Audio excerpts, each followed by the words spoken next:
Dearly beloved, we are gathered here together to join Franklin and Marissa. Don't do it.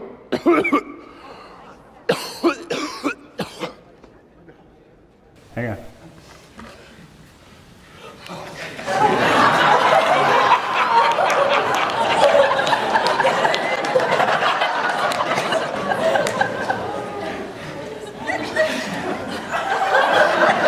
Yeah, I do. Now you know I had nothing to do with that.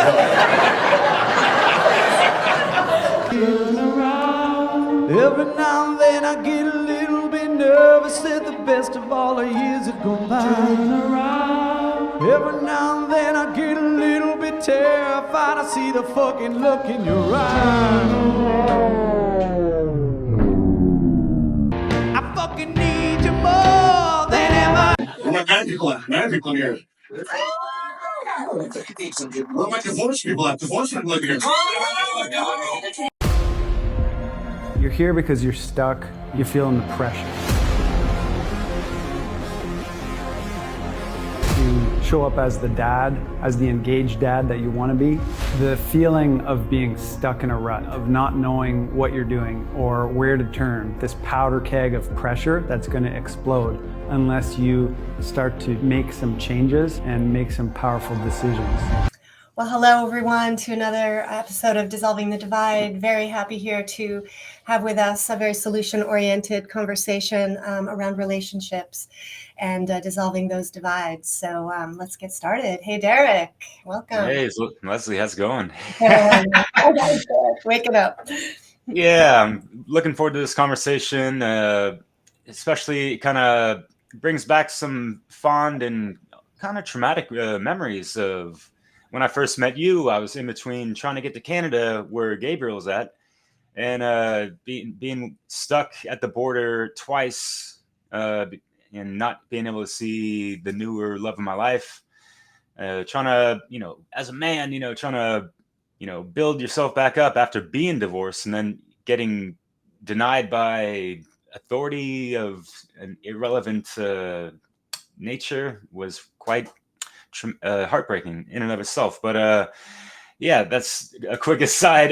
Gabriel, I wanted to introduce you real quick because to have this type of subject going on and your expertise and experience, if you will, of being a marriage and even divorce coach specifically for men, I find that really fascinating and intriguing, of course. And to have you come on and speak about, some of these things that are a little bit taboo, and, there's like stigmas attached to, these labels of being divorced all of a sudden, and how it can, really, have people go into like a downward spiral sometimes and to recover from that, and, all that jazz. So without further ado, brother, how you doing? Feel free to introduce yourself and how you kind of got on this path of what you're doing right now.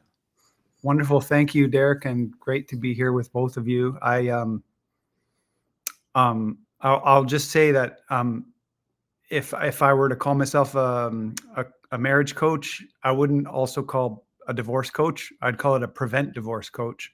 However, we know that this work is messy and you don't always get a guaranteed result or outcome. And sometimes what needs to happen is a separation for a time. I mean, I've had clients go through a separation and then work with me on that, on building up themselves.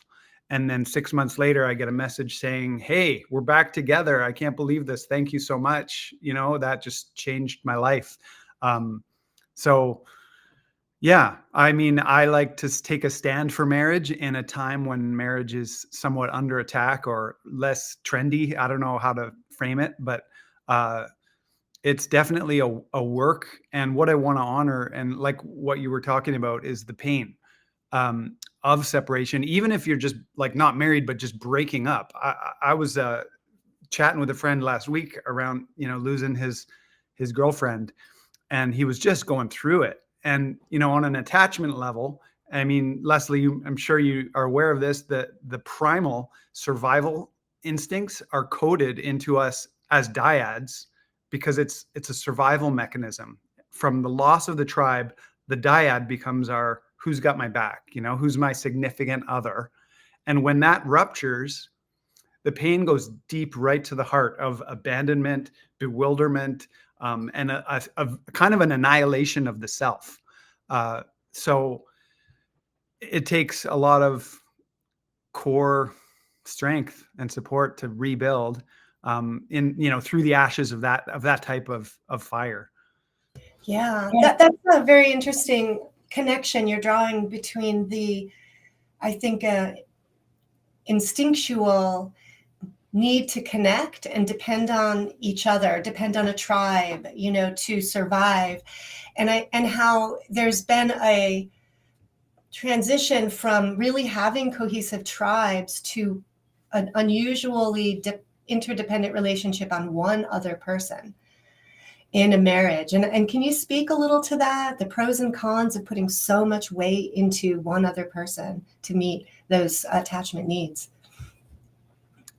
Yeah, well, it speaks into the isolation of a modern life, right? That we are herded into this separation sort of framework. And yeah, if you put all of that into one person, I think it becomes, let's say, a danger if we aren't really tethered to our sense of who we are. And if we put all of our wants and needs into the other person, there's a loss of identity. And that's the difference between joining and merging.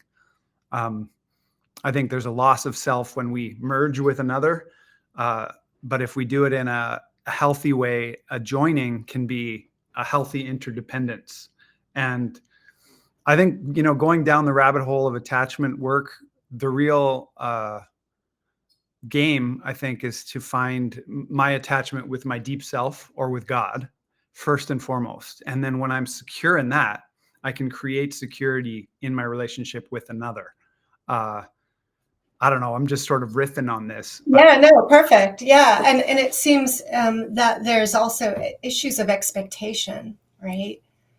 Going into relationship or going into marriage, I see a lot of people who are getting serious really fast, having babies, before even making a marriage commitment, then splitting, and there's a lot of confusion, I think, around marriage, and even the romanticism of the wedding and a certain fantasy of marriage.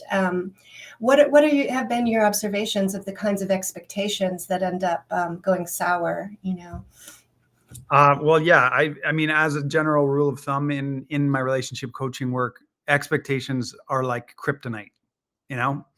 It's like you don't want to assume and you don't want to project and expect. You want to communicate clearly, and that is kind of almost like a golden rule. Yeah, so moving from expectation to clear communication is like adulting 101. And I think the trend of getting in fast and not really understanding the commitment is also part of a loss of structures that maybe used to be fulfilled more by church communities. But we need to rebuild village. I like to say that, there's a saying, it takes a village to raise a child. And that's obvious, but it also takes a village to raise a marriage. And so we have to know that there's others in the game with us, because it's an initiatory fire when you're going through the self-work and the reflection with the other person. And if you're both just committed to growth and truth and love, then, it can work. But it can be hot. The fires are hot, and guys need other men going through the fire to lean into. And of course, women need that too. We need to know we're not alone in the, let's call it the yoga of couplehood, the game of that. Yeah, I really appreciate that point of view. So can you expand a little bit more about how building community with other, couples, men with men, women with women, how can that really help to enhance a marriage in more detail? Just expand a little. Well, I guess I come at it through a somatic lens or experience, in the bones and in the tissues. That's where we really take learning home and integrate it. And like when I go out once a week and I train jujitsu in my friend's dojo in his basement, I come back feeling so good. And you can't even really put words on it because it's beyond concept. How much I get out of that immersion into a primal practice with men, and we're training, and we're going into that place of unspeakable violence, sanctioned, contained, and I come back, and the next morning I feel so much desire for my wife. It's like, it's crazy. So I think we're like batteries, like in terms of sexual polarity. And there's also, conversely, there's ways that she gets better. She feels better after connecting with a girlfriend or a women's circle, or that I cannot provide that. I cannot. There's something she gets from other women that I'll never understand. And I think that's also part of the loss of modern times is this neutralization of sexual polarity and this forgetting that we're opposites, and this assumption and expectation that we're equals. And of course we're equal as souls, but in the game, we need to be in the truth and the reality. What is it? There's this teacher, Om Rupani, and I follow him, and he talks about this same stuff. Maybe you guys know who he is. And he has this saying around the somatics and the embodiment piece, because you can't lie when you're telling the truth from your embodied experience, not up here in your head around a concept of how you think it should be. And he has this saying, he says, a hard cock never lies, or a wet pussy never lies. Like you can't, you have to listen to your body to come into that knowledge. At least that's how I roll. And I trust that, even with the people I coach and train and consult, they have the answers. I'm just holding a frame, and I'm inviting them to find those answers, which are usually encoded in the tissue. And it just needs to get unlocked. Yeah. Yeah. Being in alignment with yourself, right? Not just staying with a thought, but that's arguing or not agreeing with your body, right? There's a need for an inner alignment with yourself, and then coming together with that truth and honesty with another, right? Yeah. And I think you said it before about self-trust. That is such a powerful part of it. And there's a practice that we could call 3-body practice. And the levels to get to the 3rd body practice is a 1-body practice, which is just me. And if I can meditate, spiritual practice, feel myself, know what I need, know what I want, that's a 1-body practice. And that's a big deal in and of itself, like just knowing myself. And then the 2-body practice is with my wife, with this other body. How do I be with her? How do I please her? How do I work with the interdependence, the healthy interdependence? And I call myself a player coach because I'm in the game and I'm making a lot of mistakes. Sure, I got all these frameworks, but then the 3rd body practice is how can I dedicate and devote the fruits of my 2-body practice to the greater good, to God, to this transpersonal force between us. But another thing I heard you talk about was the difference between a wedding and marriage, right? They're different games. And people think, oh, well, we have a wedding, that means we're married. But I heard this great quote that I could never unhear about 6 months ago, and I've been repeating it ever since. It was a woman who was speaking, and she said about the power of forgiveness. She said, you're not married. You don't start getting married when you make your vows with your husband. You actually start getting married when you wake up and you look at your husband and you think, I want to kill him. Or I hate him. And so like, I had a moment where I remember my wife and I were in a conflict, and she said to me, in such a eloquently beautiful way, sometimes I hate you. And maybe because I had heard that thought earlier, that I saw that as a victory. I had already done enough releasing of my fear of abandonment or rejection to hear that she was just processing a very dark and intense emotion in that moment. And I actually, the fact that she preempted it with sometimes made it even more of a blessing, because I was like, oh, that's just that's a passing feeling, and I'm still with her, and I can be with the fact that she hates me in this moment. and we're going to recover from that, and that takes time. I mean, we've been together 14 years, but that's part of the practice, right? It's deliberate practice. Yeah, and because it goes way beyond, going back to marriage versus just the wedding stuff, because there's like that honeymoon phase. I don't know if you're familiar with the works of like Bruce Lipton, and he speaks about that, of just like, both the people in the relationship are all airy fairy, rolling with the good times and stuff, but then when that reality sets in, and things aren't going all lovely dovey every single time, and people start to get on each other's nerves, people need to kind of take a step back and have that proper communication, which is key, golden key, if you will, that unlocks a lot of these trivial disputes and things. And just being able to be honest and even say like, hey, sometimes I find you annoying, or even that 4-letter word hate or whatever, right? So that's cool, you were able to just accept that and have that synchronistic moment a little bit prior to your wife kind of confessing those types of things that would piss a lot of guys off if they heard that not coming from that kind of learned perspective, I suppose. Yeah, and I think that when people hit those crossroads, a lot of time that's what, as you defined earlier, it opens up those deep earlier wounds, these ruptures in relationship that go back, and maybe there's a lot of stories.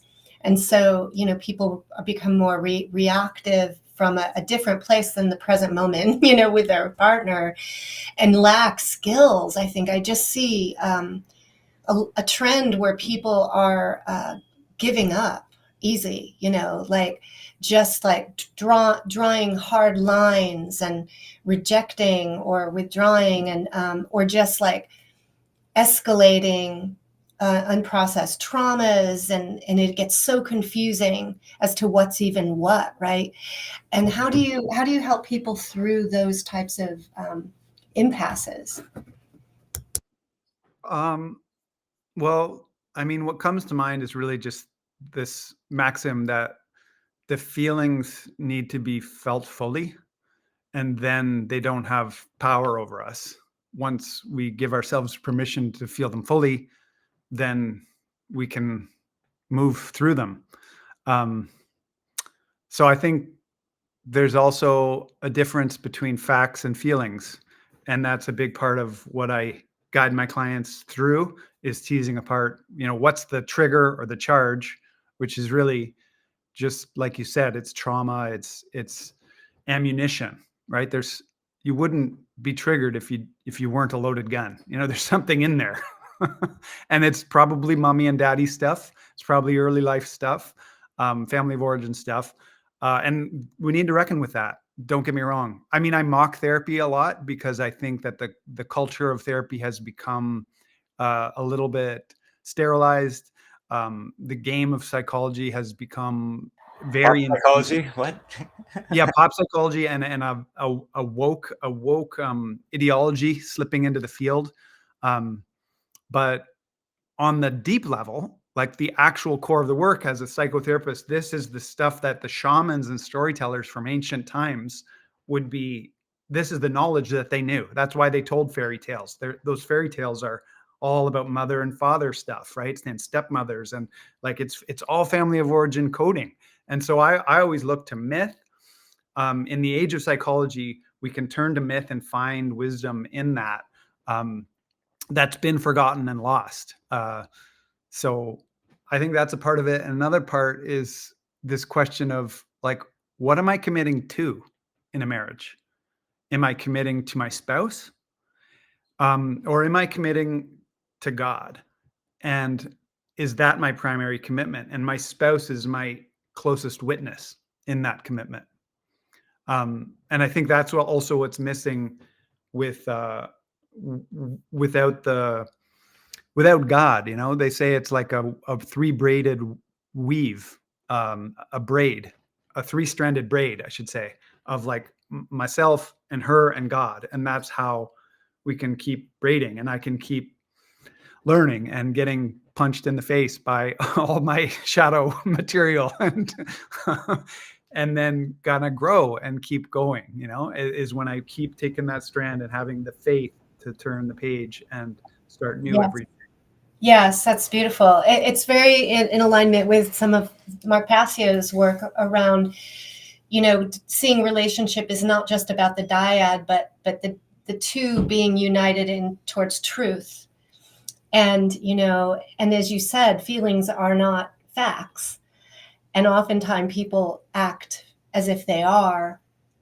And there's an impasse there, you know. So it's like a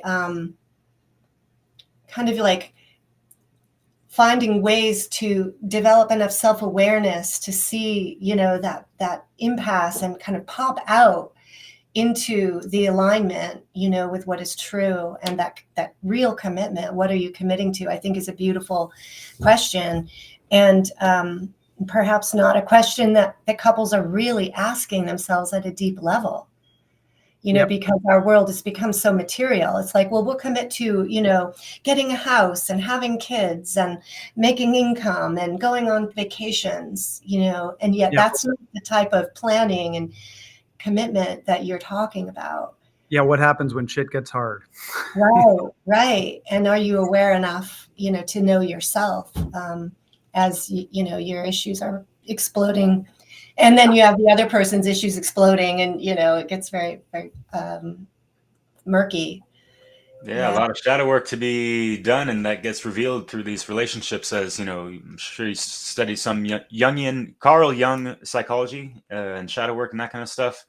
And yeah, I just got to piggyback off what both you guys said, because yeah, this, you know, this triad, these weaving these threads, you know, with the love and cultivating compassion and yeah, like, are we aligning to truth and being and holding ourselves accountable and sharing proper values and like universal morality, and you just, you know, wanting to see the best out of that person and yourself, and having that universal reflection of your partner with the creator, God, whatever. And so yeah, finding these things really interesting, and things reflecting back on, like, yeah, like the wife that I chose, who divorced me, unfortunately, but you know, c'est la vie out there in France. It was based off of like a spiritual connection, and you know, like admiring her, you know, intelligence level and that kind of stuff as well. Like, yeah, like this whole modernity thing, it seems like those are more out of the window, and people are just looking for that more pleasure factor, and yeah, like basing things off of more emotional responses than actual facts and proper feelings that are in alignment with the, you know, the hardcore intelligence fuel. So have you noticed anything like that? Well, I like to, you know, I like to respect the two things that I heard you say and really bring them into coherence. Because on the one hand, we have love, and on the other hand, we have truth. And sometimes those can be like opposites. The founder of AA is famous for this quote, and he said, "Sometimes love is not enough. Sometimes we need the fucking kick in the face, which is the truth." Pardon my French. You're in France, so you know what I'm talking about.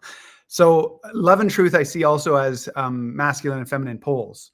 I think the feminine impulse and instinct is the feeling life and love, and then the masculine pole is truth, is like, these are the facts and this is how we're going to navigate. It's navigational. It's meant to lead. It's meant to lead and create safety. The masculine is safety in its experience. If I'm feeling safe, it's because there's a masculine presence protecting, provisional, helping me feel that way. Yeah, so that's kind of what I'm hearing. And I want to come back to the piece around feelings and facts, because I like to offer a metaphor just to bring it into an image. And that image is a ship, like a ship on the water. And the facts are the mast and the sail and the rudder. And the feelings are the weather and the water. And the truth is, we're not going to get to where we need to go without navigating the weather and the water. Like they're real. We have to reckon with them. And we have to turn our sails so that the wind helps us. But if we don't have our hand on the rudder and we know which way to work the sail, we're going to get lost in the storm. And that's the soul term, the storm, for like the emotional crazy, the crazy making, the trauma vortex.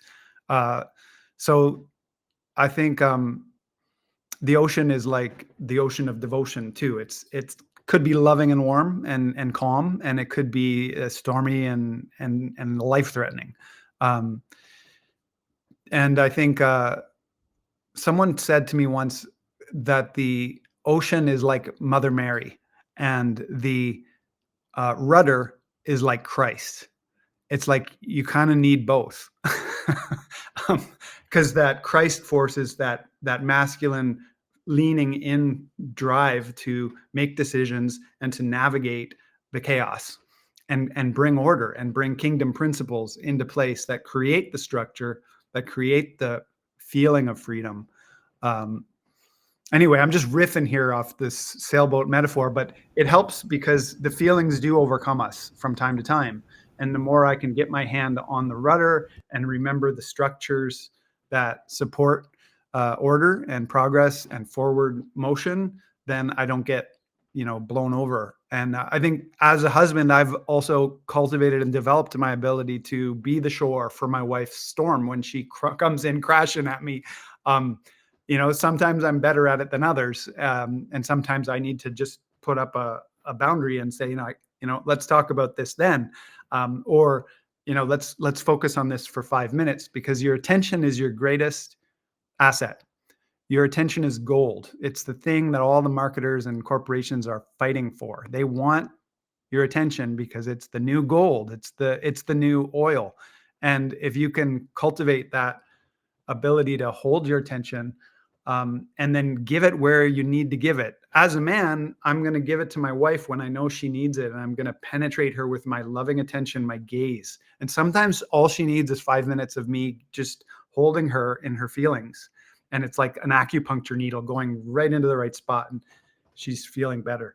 And then I can get back to the other demands of the day, Yeah, totally. I think it may be a little terrifying, maybe for some men sometimes, the power of a woman's, emotional storm. And often, it's one of the hardest things, I think, is to stay anchored and steady and present and, manage all of the inner feelings that may be popping up about insecurity and so forth, And I'm wondering, how might you guide people to prepare for marriage? And then are there rituals or practices that you advise people engage in along the way, to weather the storm, to be able to stay kind of ready for what may come?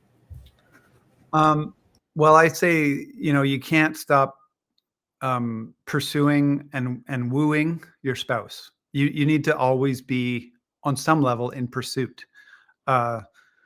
So whether you're married or dating or engaged, I have a once a week date your wife protocol for the guys that I work with, because you need to remember each other and the joy that you have just being together and being simple and enjoying that togetherness. So there's that. And I mean, there's what's going on in the bedroom, which is often more significant than people realize. It's obviously one of the most repressed areas, sex and money. But in terms of preparing, I think also you want to ask yourself, what do you really want? What do you really want in the long game of your life? And is this person fit into that vision? And to lead with a vision makes you a visionary leader. But we need to not only do that individually, personally, and in our businesses, like what's our mission statement, how are we fulfilling on it, but also looking at the marriage as a mission. And when a marriage has a mission, that both people are like, yeah, I can see that. So you can't lose sight of where you're going in terms of vision, and share your heart and dreams, your heart with your partner around the dreams for your life. Yeah. And I don't know if that kind of. Oh yeah, I mean, it really fits with that ship metaphor, because it's like, are you just floating aimlessly on the sea, allowing the disputes or desires of the moment, to carry you wherever, or do you have a destination? Where are you charting the same course? Are you both headed in the same towards the same goal? The vision. I think that's so important. And do you have like personal practices as well? Like, do you advise people to meditate, or how do you work with people around doing their self work? Well, I mean, each relationship is so unique. Each individual is so unique, and the problems that come up. Obviously, there's patterns, but it's about communication, really, and embodied communication. I like to rub my wife's feet, because when I'm squishing and rubbing her feet, it's kind of like a stress ball. I can kind of release some of my stress from the day, just taking that time, and then she loves it, and I love it for another reason, because one of my primal needs is I need to be heard. And when I'm rubbing her feet, I can say anything and she'll listen.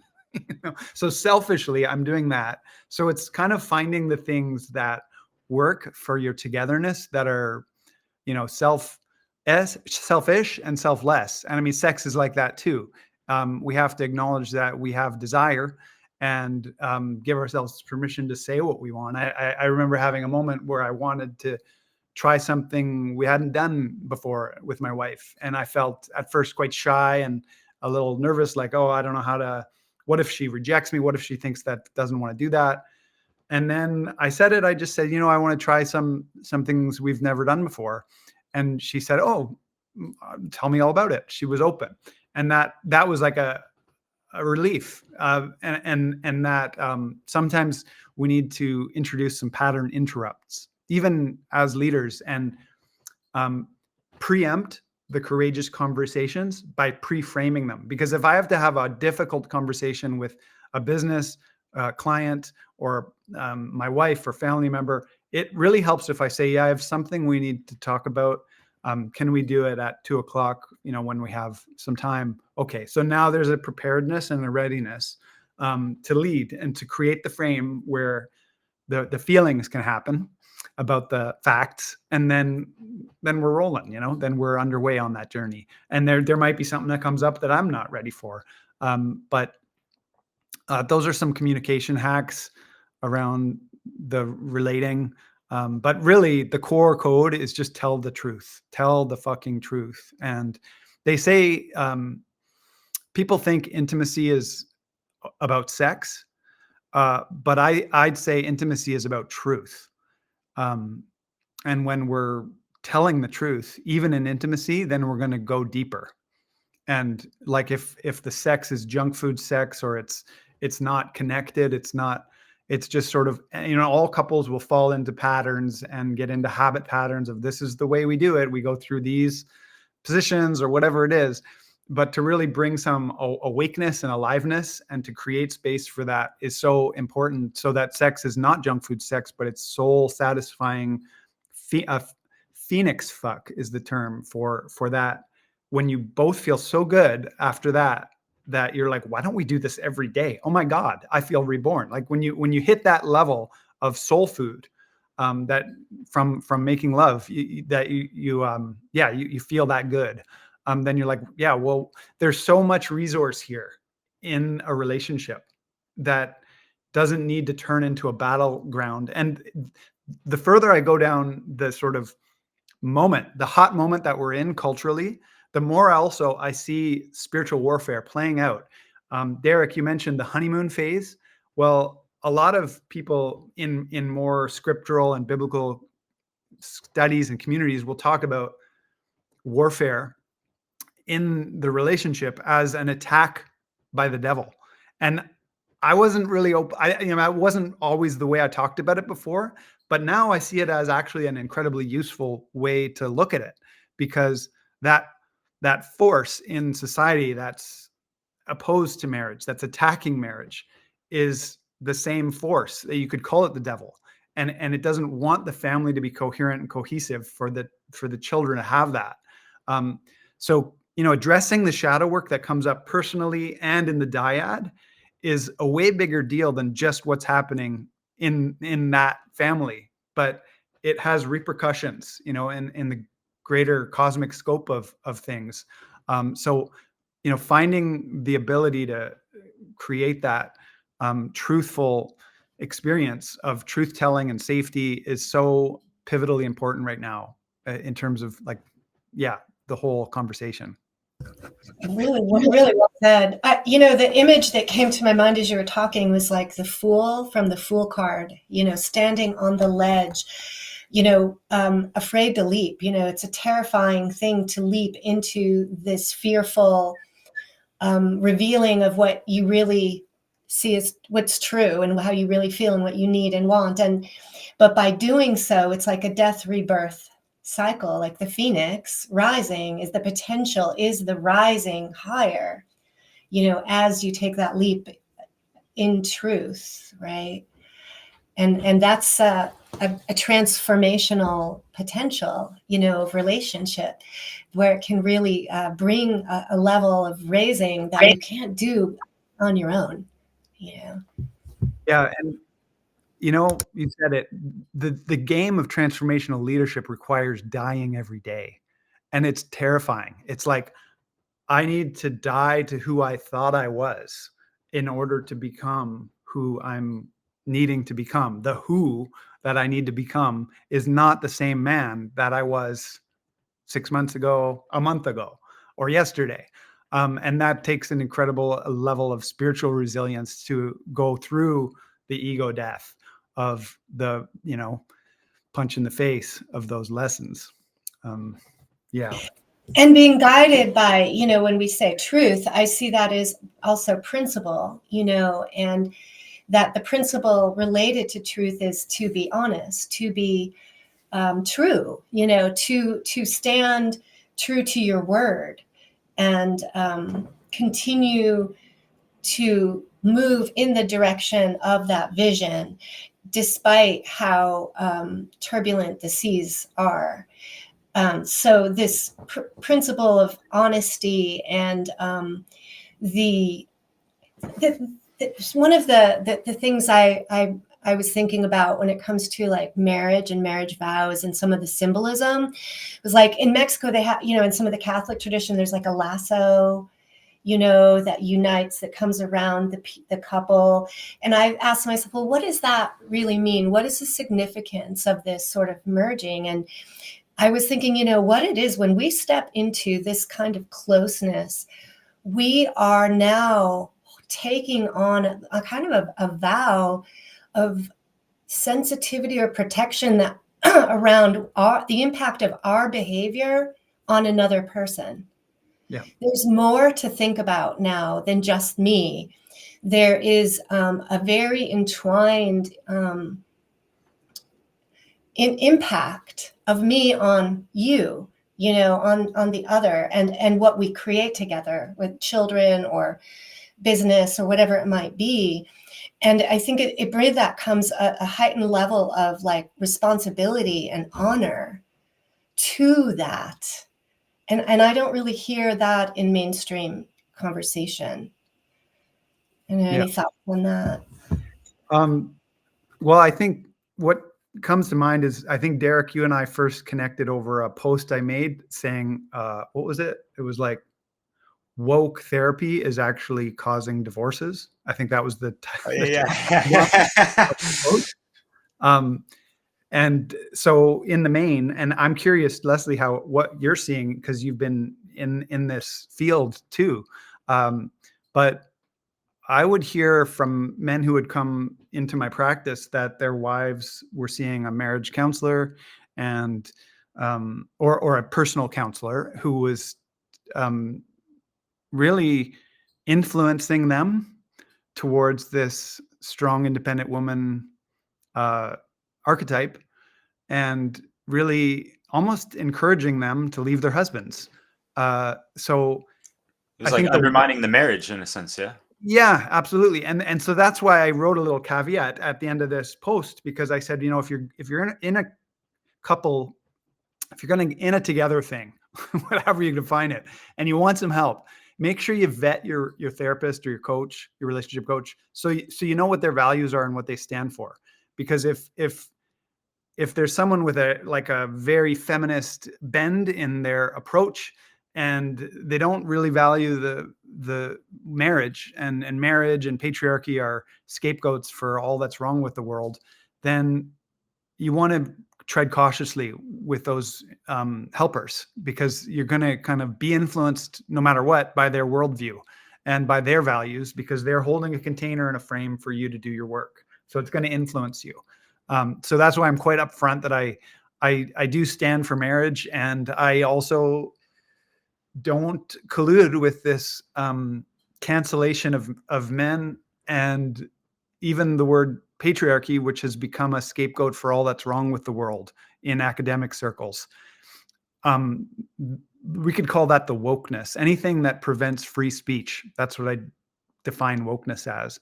But I went through a therapy training that was 2 years long in art therapy, and I was the only man in a program with about 25, a cohort of 25, and all the instructors were women.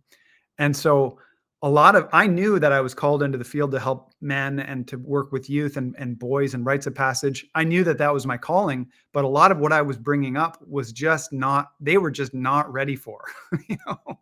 So I ended up butting heads with the director of that program, but I did finish. And I think that's what's emerging right now in the field, is this recognition that patriarchy is not innately bad.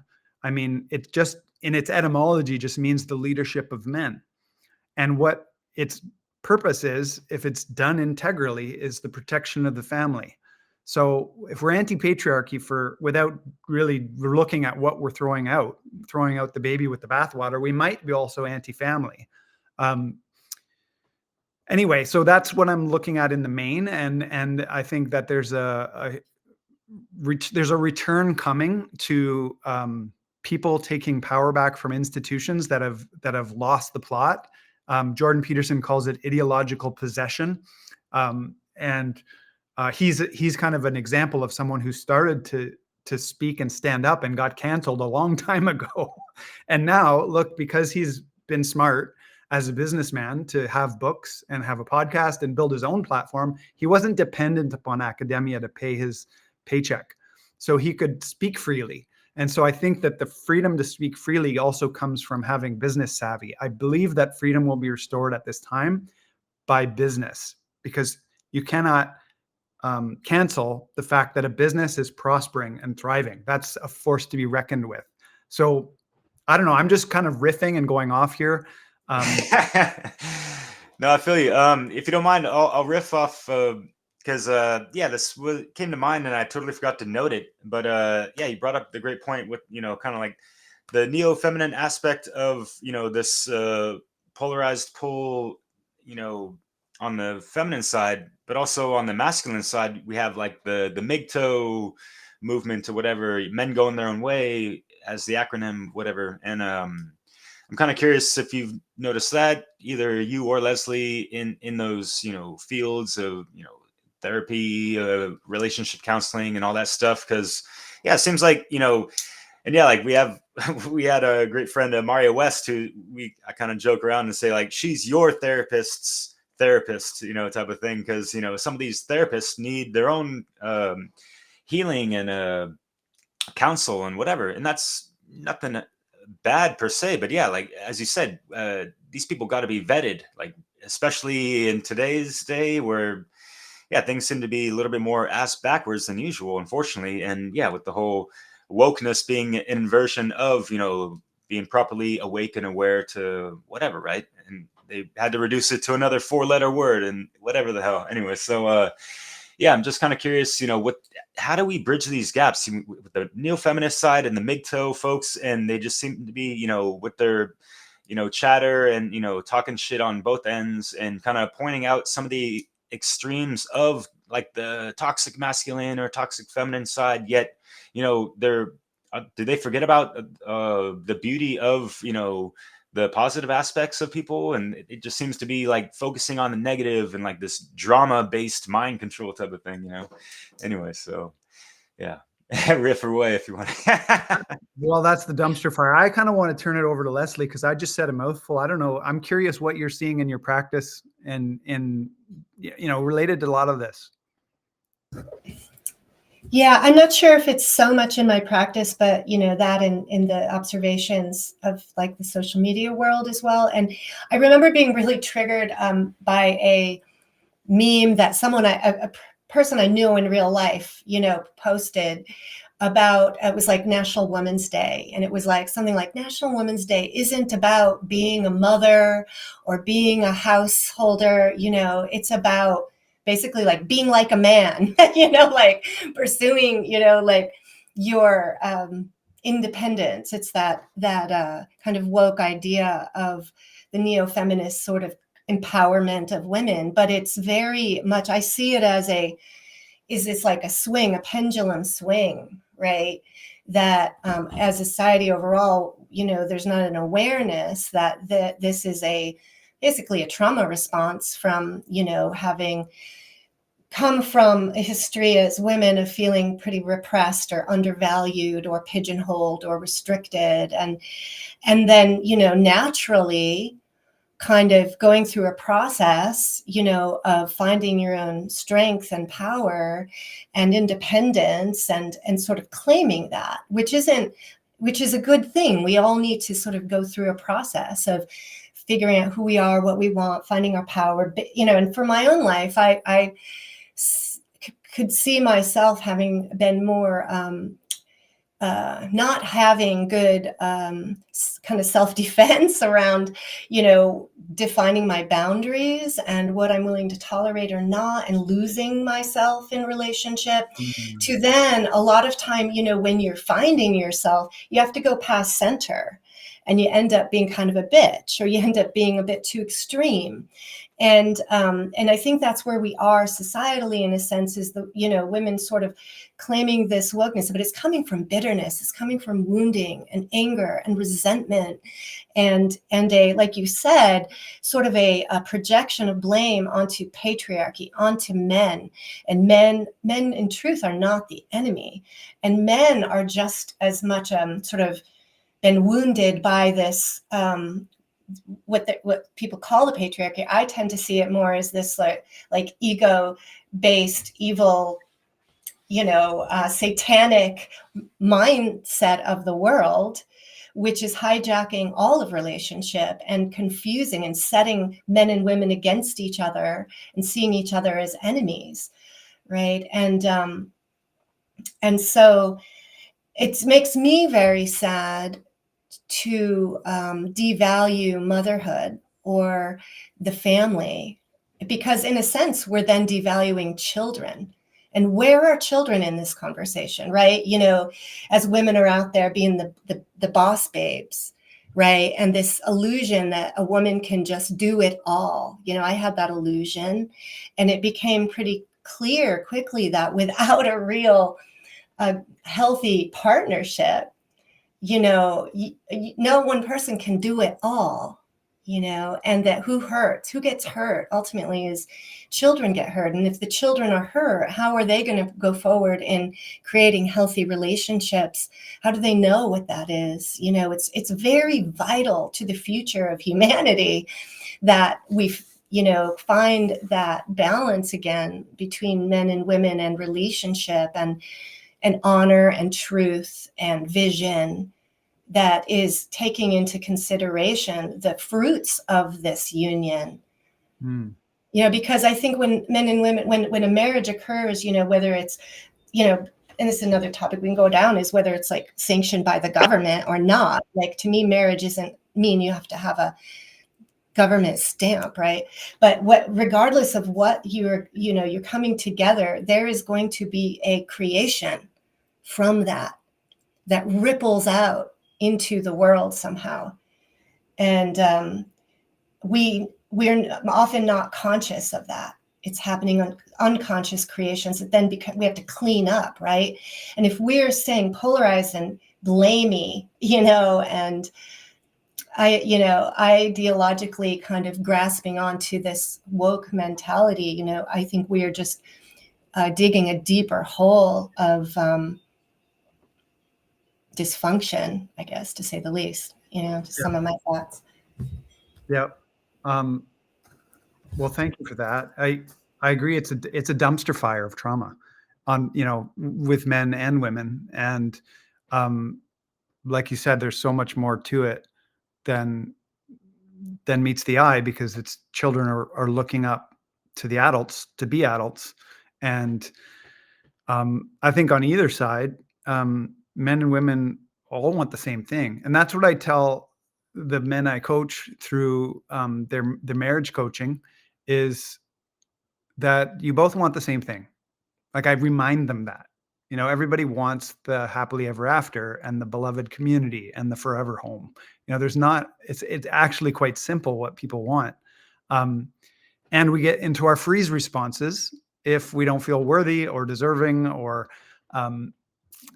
empowered, because maybe we haven't been shown a good example of how to be men and women together, and so I like to my parents were married for 50 years, and when I asked them the secret of that success, they said, well, we listened to each other.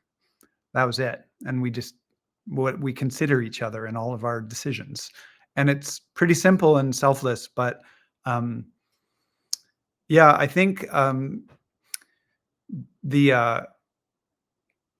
I think that we're in a crisis, and money is a part of it.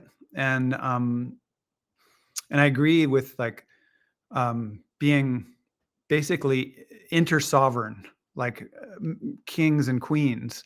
But a lot of the times women, when they recognize their economic power, will start to put on a masculine armor in order to go into the marketplace and fucking slay, to go make money, whatever they have to do. And what they need more than anything when they get home, and especially into the sanctuary of the bedroom, is they need to be able to take that armor off and soften. And there's an alchemy there. They need, and like I was just coaching a man yesterday in his 70s, and we were talking about seduction and like how he needed to up his seduction game because that's important. And it's ultimately selling. That's what seduction is. It's selling someone on something, right? Whether you're selling a car or you're selling your wife on coming closer to you. And I think everybody needs the same thing and wants that. So how do you work with taking the armor off? And there's two ways to work with the truth and the energy of truth. And one is to put on the armor and go out to battle. And that's important. We need that sometimes. But the more courageous way to work with truth is to take the armor off and sit naked in the truth. And that's only reserved for the people we're most intimate with. And that's a reckoning and a releasing and a letting go and an opening of the heart. I don't know. I'm just riffing here. Yeah. This polarity that's within us, right? Our masculine and feminine within, it has its own dynamic, right? And I think that pattern of, when we're hurt, then we armor, then we distance. And when I think the trend I'm seeing is that then that armor is just being justified to stay there and to, like nails coming out of it. And so it's like, if you stay in that, you're rigidified and there's no movement, there's no ability to reconnect or come into balance with, each other in relationship.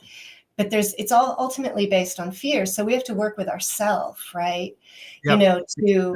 To soften and find a way, how do we de-armor so that I can be receptive and consider, the other's perspective and to listen, but also kind of not become a big lump of mush at the same time, right? To be swayed or, totally emotionally at the other's mercy. So I think it is like this healthy masculine, feminine sort of interplay, balance, awareness within ourselves as we're also in a masculine, feminine polarity of some sort with another. And I think sometimes it's where, if I'm too armored, then I'm not soft and, so that the man can be, the leader. Or if the man is in a softer place, sometimes it's really hard or difficult for a woman to, it's kind of resentment building in some ways to feel for a woman to always have to be strong. And Absolutely. It's an interesting and complex dynamic that I think starts with awareness. Yeah. And can I leap off on that resentful piece? Like if she's being the strong one too much, he's actually in his little boy and he's turned her into a mother figure rather than a wife. And that's really a big part of nice guy syndrome and the people pleasing wound in men. If a guy's not willing to stand up in his authority and lead, even if that leading turns him into an asshole or a bad guy, he has to have a backbone enough to be able to cope with and overcome even unpopular decisions. And, you brought up the term armor, and this is fascinating to me because in the field, we can call personality character armor. That's a term, right? And personality is not permanent. That's the title of a book by Ben Hardy. And it's just a construct. And you know what really gets me is all these personality tests that you do in like the business world where they try and figure out your type. And I'm like, this is all total bullshit. I can't believe how bullshit this is from my practice, because my practice is about taking the armor off and getting the essence of soul, which is hard to name and hard to tame. But that's the truth. That's the truth of who you are. It's nebulous. But the armor is usually a covering and a protection against some deeper layer of truth I need to find. It's the ego versus the soul, if you will. And so on one level, we want to be able to take the armor off.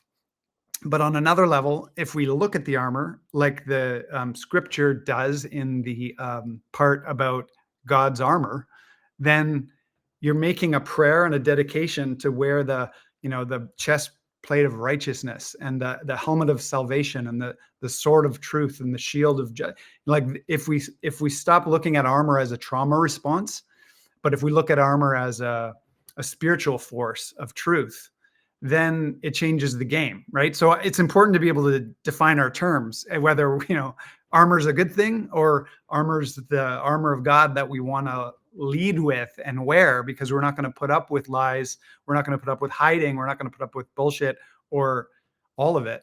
And, before when you were talking, you mentioned the fierce independent woman archetype, or, alluded to it. And the other post I made on Facebook a couple of years ago that got the most traction from people was called Nice Guys and Boss Girls, because I described these two archetypes, the nice guy syndrome and the boss girl archetype, which are very alive in the modern, Maine. And they're destructive because both of them are immature expressions of the human potential. I like to say that marriage is the ultimate adulting initiation force, because we can't get to become those spiritual elders until we've gone through that initiation that marriage provides us to just be in. How do I be grown up about this? How do I mature a little more and get cooked a little more in this fire, this fire. So the nice guy is a wound, right? He's a people pleaser. That codependent wound is a trauma response.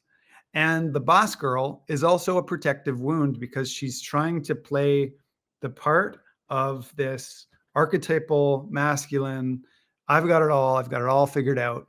And the truth is, nobody can play that. And women are primally designed and encoded for also a role of emotional intelligence, because water, the Lakota call you water beings. Water flows, emotions flow through women in a whole different way. And as a man, I honor that. That's what I honor from my wife. And sometimes I'm going to get cooked in the water, paradoxically, but I need to make space for it, because she has a gift for me. And I think the real distinction as a husband is how I can sometimes listen for her feedback and hear if it's something that I need to take in. Because the voice of God is speaking through her, and it's a message, a signal for me to wake up to something I'm asleep about or not doing good about.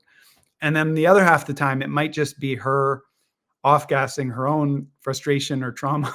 And so I need to be able to hear the distinction between when she's speaking to me as something I need to wake up to, or when she's just speaking in a way where I just need to hold her and love her and, go forward like that. So I don't know. I'm just riffing here. No, you're doing great. Your riffing is like perfectly in sync here. Yeah, the armor, all of it, the game. Yeah. I just want to go directly. My thought here is this idea of the way you're distinguishing the use of armor, to me, is about a conscious use versus an unconscious armoring, right? And that the armor are tools. They're available to us, and we need to know when you pull the shield and when how to use the sword, and to become sort of masterful in that, in the context of right action and love. Holding always the care and the love and the vision of that relationship. And it may mean that you need, as opposed to the unconscious armoring, which is a trauma response, as we've said, but it also can operate so disruptively in the body. Coming to the somatics again, is how it gets embedded in the body, and sometimes you lose. Again, you don't have the consciousness, but your body is kind of shielded, and often that can lead to physical health problems, that like interconnect. Issues are in the tissues, right? Yeah, very literally. And so I think that's a super key point about awareness and stripping off. This idea of, in a sense, creating a safe space enough, and that's a responsibility that we are creating that for each other. And stepping into, this place where we can strip off the garb of personality, right? And be authentic and speak from the heart and the truth, and being able to hold that compassion for each other, separate from like the expectation, or to be able to have a need and a want, but somehow allow love to soften that that goal orientation, to be in truth around who we are each as pretty much wounded people, trying to sort out. Trauma bonding, no. It's, yeah, I don't know. Well, I want to come back to this warrior armor metaphor, because one of the core, I don't know if there's a canon for men's work, but warrior, lover, king, magician is the book by Robert Moore. Yeah, And the masculine archetypes. the 4 masculine archetypes. Yeah, And when you get awesome. into the space of men's work, those 4 become really pivotal because they've been picked up as canon of like, this is what we got to look at, guys. Come on, like, how's your warrior doing? How's your king? How's your magician? What's up with your lover? And when you have the ability to alchemize all of them, I want to speak about the connection between the warrior and the lover, because they're sometimes in a way opposites. In order to put on the armor and go out to battle as men, we need to actually orient to the facts, not the feelings. And like, in order to go through battle or to make those plays in sports, you can't be emotional. You have to override it. You have to just get results and do the fucking thing.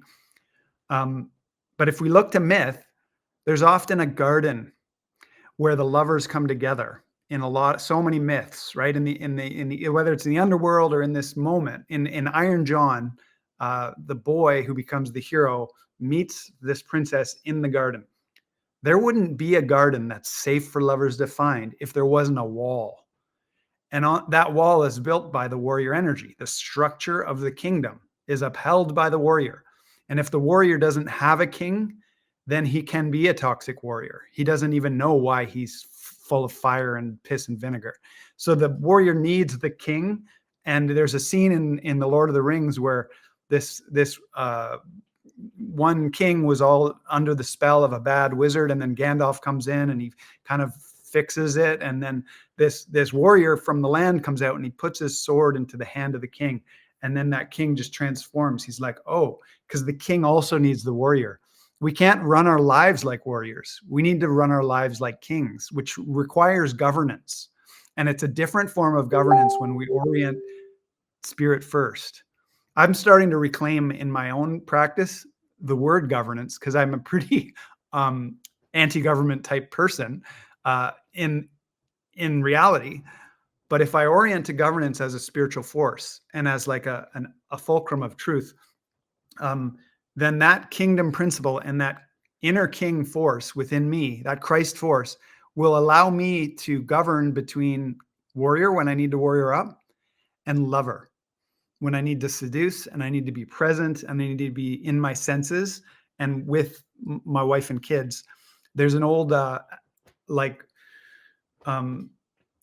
practice in the Mayan village when the men were out getting firewood and gardening, and the women were tending the hearth and the children.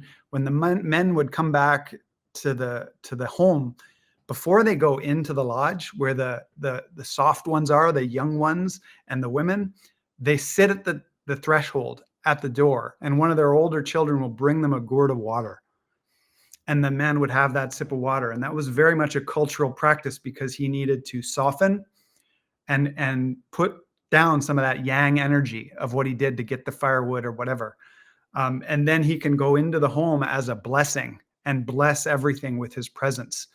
And so, I mean, sometimes I've told that story in men's groups, and I've presented it like, how are you transitioning between your different roles and different powers that you have to inhabit in your day and your week on a real practical level?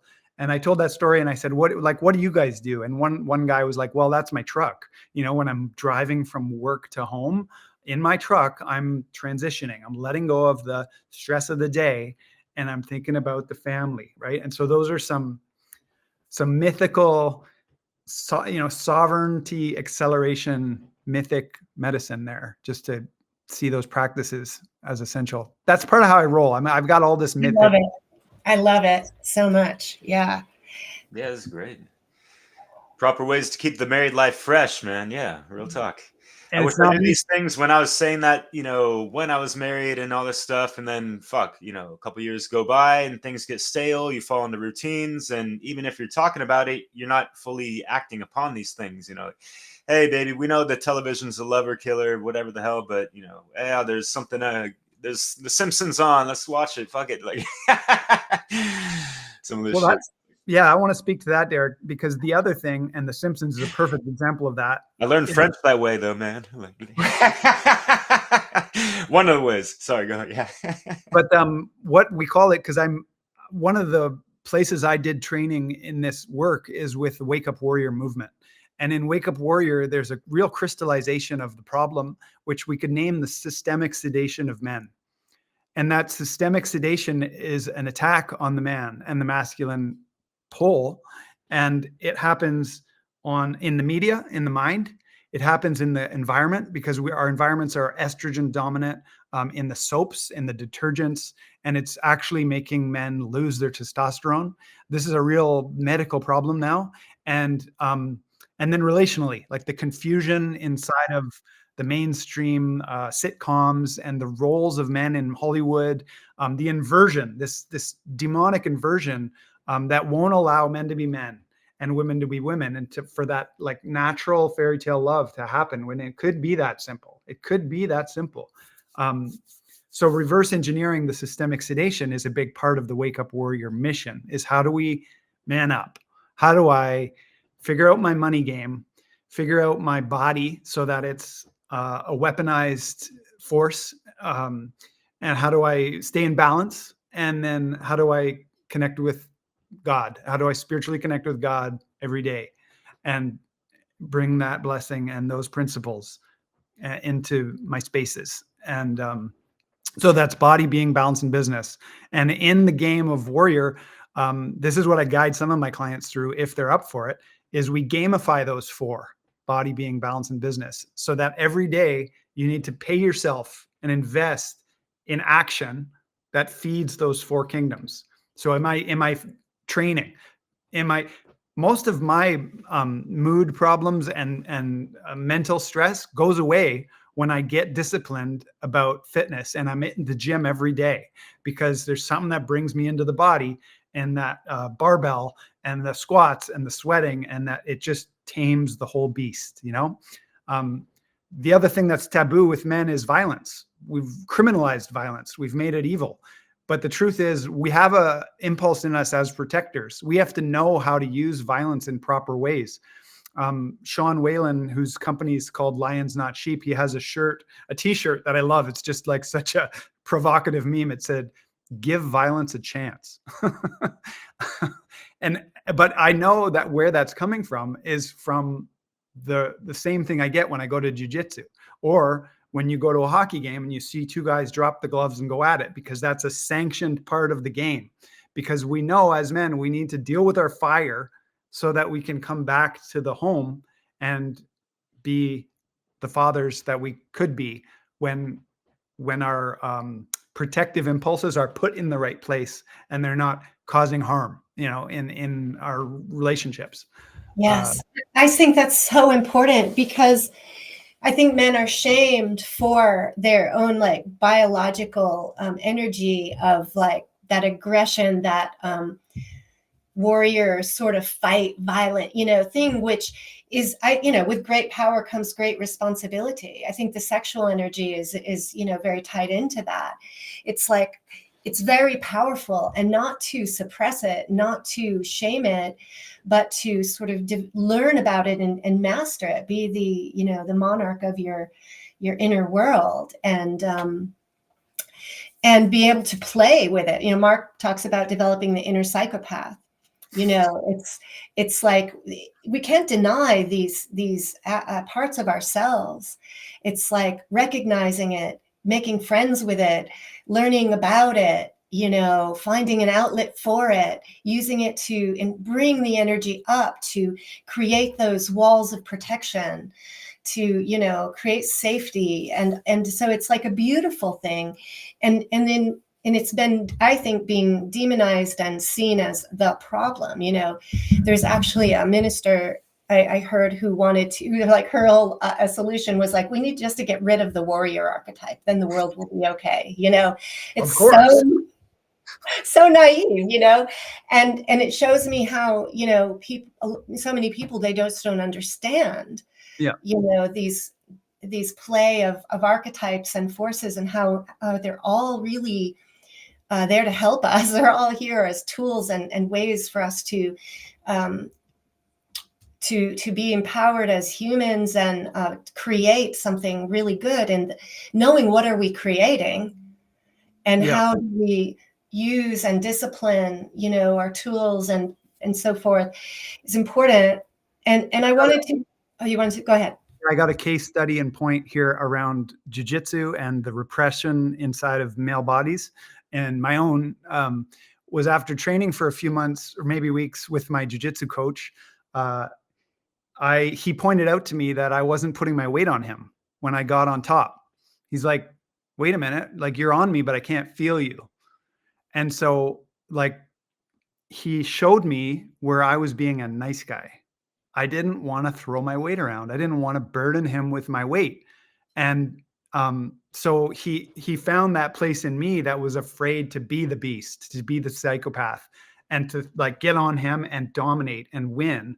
And there's moments in the practice where all of my shadow stuff comes out, of my fear of winning, or to have the other guy's neck and head, and to put him in a rear naked chokehold so that you could end his life, is an incredible power and responsibility. To be able to trust another man with your life, or women train too. But those life or death moments are what we need. And I talked for a long time about the missing warrior initiations. I completely disagree with whoever said that we need to get rid of the warrior. What we need to get rid of is the toxic and distorted expressions of the warrior. We need integrated warriors. And I used to talk about the missing rites of passage, because I went through a crisis when I was 18. We were missing these. But now that I see this revival of jujitsu, and I mean, Joe Rogan's a big part of it, and his, like, the growing movement of his brand, and I see it happening. My sons are in Taekwondo. My 11-year-old's going to be a black belt next year, and my 6-year-old's got his yellow belt, and they go and they train, and they have an amazing teacher. And what happens on those mats is so special in terms of personal development. So I'm all for the right use of violence. Yeah, it's a good outlet to get that testosterone over energy type of thing. And I guess we kind of tend to reserve the word violence for when someone is violating someone else's rights. I guess we would usually use the word, like, using force, I guess, and it's kind of goes back to the whole masculine, feminine pillars of enlightenment, the take no shit, masculine self-defense, but do no harm, the feminine, like, do not violate. And actually it goes into etymology with Latin, and even in French, the word violer means to rape, actually. The T is silent. It's pretty much spelled the same as, like, violate. But yeah, it's this kinetic energy that we all have, this electromagnetic oscillating energy that I feel is really emanating from our heart core. And when those things are in balance, we have these toxic aspects that come out and are projected through shadow, ego stuff, and all that. And so thinking about the adversary, you talked about the devilry of things, right? And the word devil means adversary, I believe. And we have, like, the modernity creeping up with the hedonistic, nihilistic, unhealthy attitudes and worldviews, versus kind of like the traditional stuff. You hear about, people talking about trad wives now in response to the neo-feminist stuff. And yeah, we see, the woke Hollywood stuff weaponizing some of the stuff, pumping out all the programming, the girl bosses, so all these young, impressionable girls are looking up to that and trying to identify with that all of a sudden, and kind of forgetting and you see the inverted Cinderella movie coming out, and that caught a whole bunch of flack, and it still hasn't even come out yet. And you just hear people trying to like rewrite some of these classic stories with the proper allegories. And yeah, not everything is going to be some Disney Fantasia life with marriage and this and that. It's up to the individuals in this relationship, whether it's legal or not, as you said, and how they cultivate their love and in alignment with truth and all these things, as we spoke about, man. Yeah. Yeah. I can't help but think of the introduction to the book Iron John by Robert Bly. And in it, he talks about 3 initiations: that men's initiation, women's initiation, and human initiation, just to, draw distinctions. And I remember doing art therapy groups with boys and asking them like what's interesting to them, and a lot of them were into Avengers, so Avengers became kind of my inroad to deal with youth and boys. But I also noticed that one of them was really into Deadpool, and to me Deadpool is kind of despicable. This is the most inverted form of an anti-hero, because we can have a lot of fun with anti-heroes, but this guy is he's a killer, and with humor, and there's no kingdom in his picture. And so I would tell the boys the Iron John story, because in it presents a classical hero's journey, which is what Robert Bly's mission was when he wrote the book, is to remind men why we need ancient myths. And in that, he talks about how there are stories that are for men. There are stories that are just for men, and that there are stories that are for women. And we need to respect that. And what you brought up about the modern and Hollywood, I think there was a big sign of confusion when they made the Luke Skywalker main character in Star Wars into a female. This is a hero's journey. That's why it struck a chord in 1977, because the world was ready for a hero in a post-Vietnam era in American culture. They wanted to see a boy becoming a man in a virtuous way and overcoming the darkness. And so anyway, I mean, I don't want to open up too many cans of worms here, but we like to. I like to. Unfortunately, time's not looking too good. We got 10 minutes, and I definitely wanted to, inquire about your book and all that, but continue up. But yeah, like the whole Star Wars thing, like, I mean, it's different. It's not the same hero's journey, because she was like a Mary Sue. And if people don't understand that term, it's like someone that's, born with all the abilities, never really faces up to like all the challenges, and like going through that underworld stuff with the proper hero's journey, full circle, right? Yeah, I mean, I read the Red Tent at some point, and like that's an example of women's wisdom, right? There's women's circles, there's women's moontime rituals, all that stuff that guys just don't need to know about. We need to respect it and revere it, but we need to be looking at how we're showing up as warriors, and in our relationships, and in our own underworld journey. What are the Goliaths or the monsters that we need to slay? And so, yeah, that's why I'm always orienting to myth and mythic imagination. And now I also see the Bible as a source of mythic nutrient, because I never even had a Bible. A couple months ago, I was just inspired to go get one, and I've been looking at it directly, and it's become a new part of my toolkit. That's awesome. I have a couple points I want to riff off of.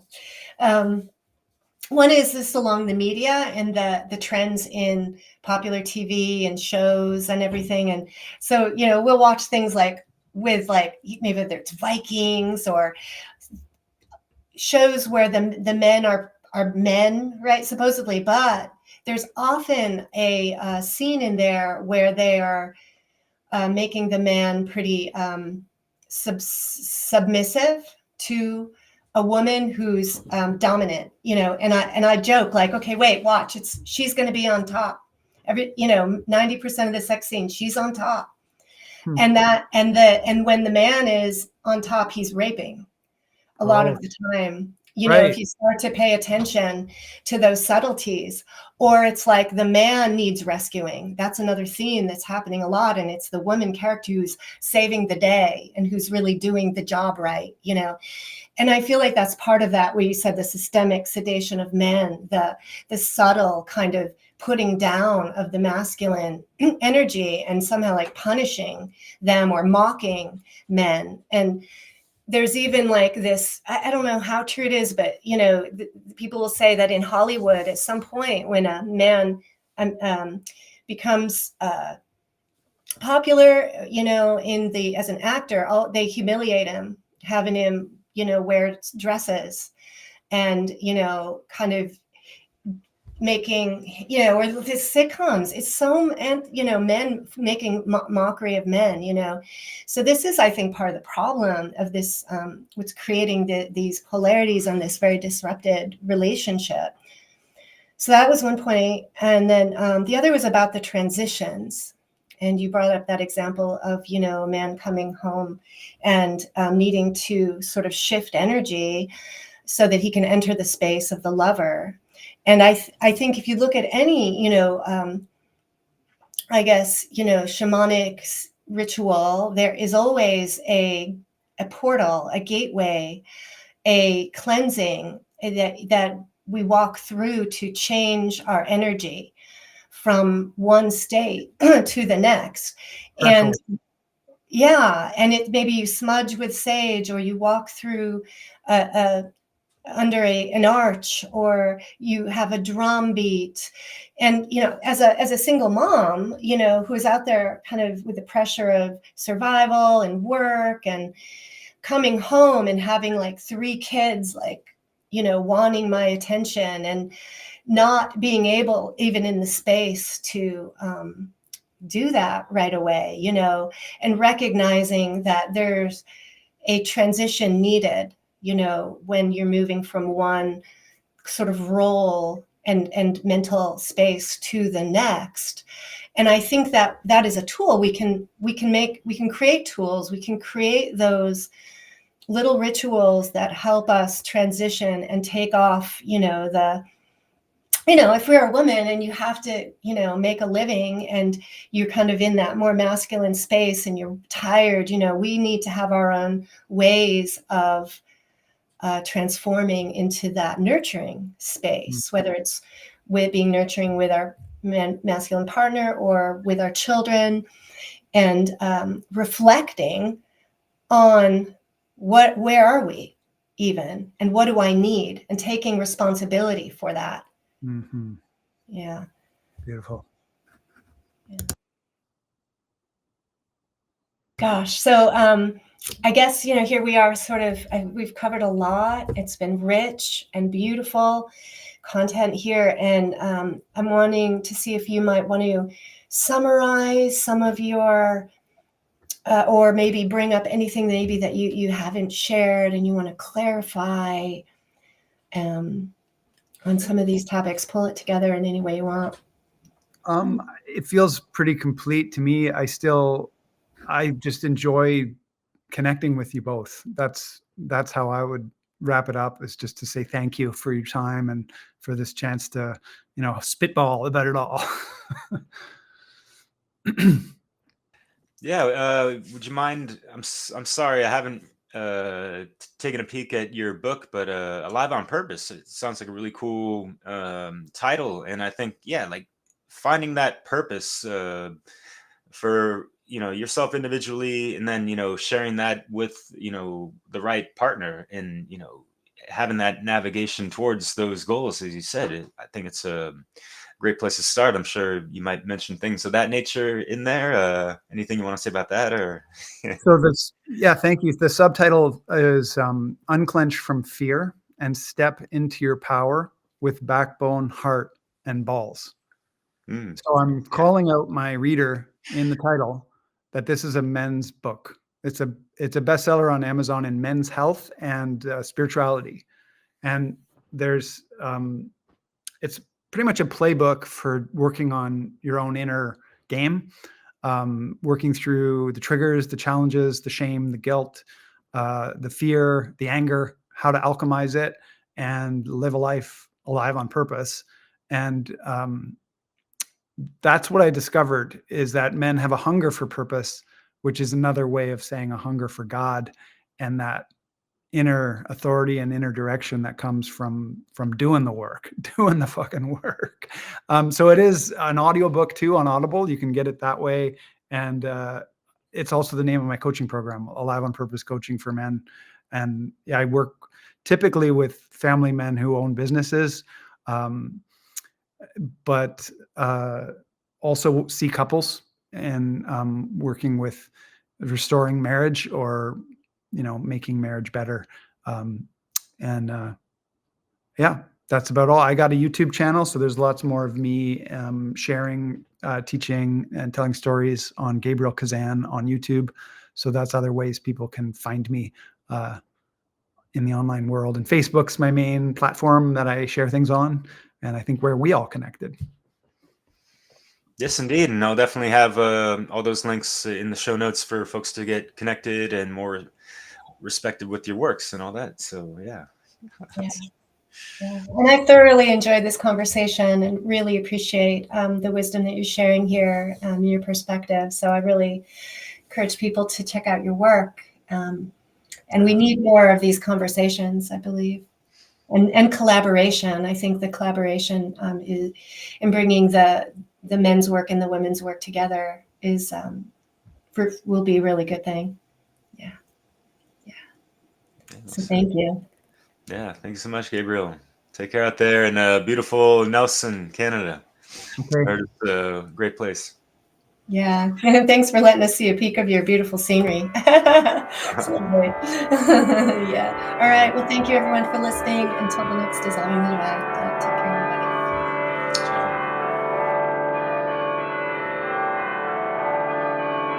A new source of power that's aligned backbone, heart, and balls to move through that pain and to make powerful decisions and to navigate their work, their fatherhood, their marriage, and to find a way to have all of those things.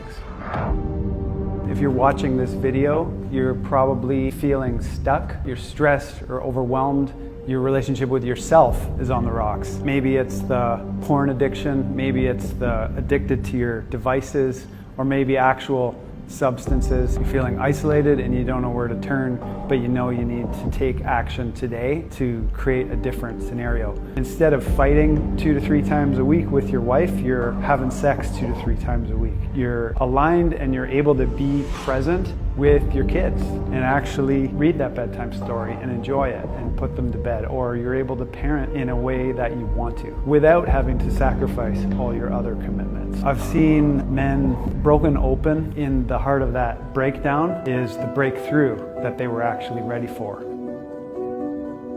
The first thing that I support you to do inside of this work is to clarify the vision of the man you're becoming. Clarify that vision of your future self from inside of you.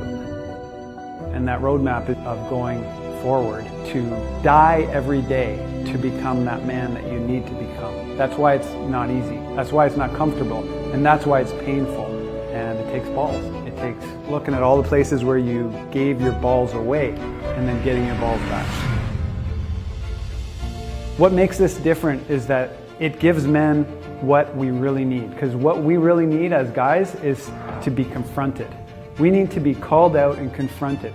The greatest gift a man can give to another man is to call him out on his bullshit.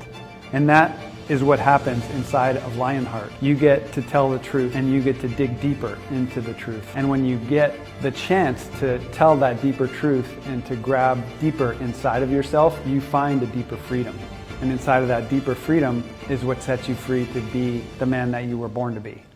I was mad at the world. I was mad at myself. I was mad at her.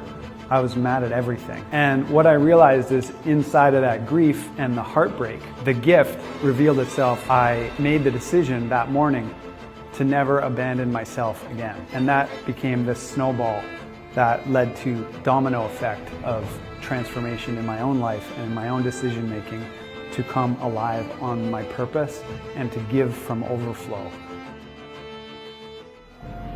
The truth is, right now is all you have. Your entire life, your entire business, your marriage, everything about you is the way it is because of decisions that you made. Now, what's stopping you from making the decision right now to get all in and man up so that you can show up as who you were born to be? It's time to stop going through the motions of life and actually show up. This is about you belonging and fully owning yourself, belonging to yourself and showing up in your life as if you matter. Because what I'm here to tell you is that you do. You matter and your purpose matters.